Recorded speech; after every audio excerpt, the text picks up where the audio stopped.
Late nang dumating sa opisina itong napakagandang empleyada. Inuna mo na ang kanyang tseka sa katabi niyang kasama. Pagkatapos ng kanyang chismis tungkol lang naman sa mga showbiz, nagpulbos ng pinakamanipis sa mukha niyang pinakamalangis.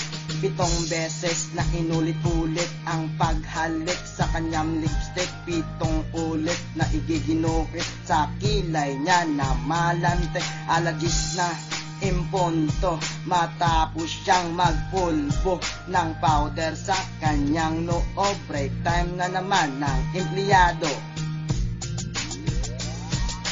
3 o'clock ang kanyang habit ng computer niya ikabit. Nag-connect sa internet para Facebook siya ma-update. Alas 4:45 nang biglang pumasok sa kanyang ulo na mayroon palang trabaho. Come on! Nagpa-charming na inaya ang kasamahang empleyada. Teka muna sa kanyang pagme-merienda. Alas 2 na nang natapos habang nagkapaos-paos. Lunch time na naman ang idinaraos kasabay ng kanya hahang boss. 3 o'clock ang kanyang habit na ang computer niya ay ikabit.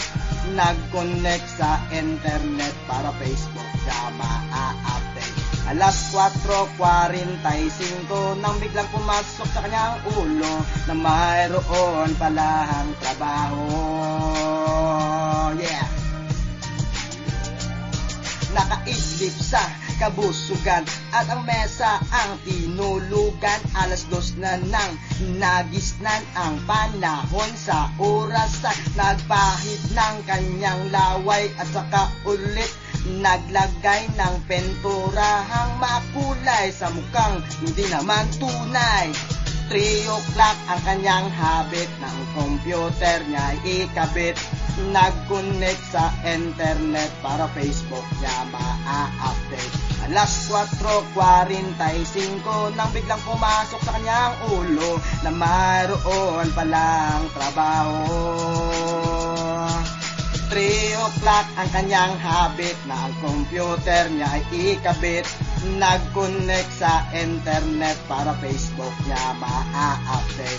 Alas 4:45 nang biglang pumasok sa kanyang ulo na mayroon palang trabaho.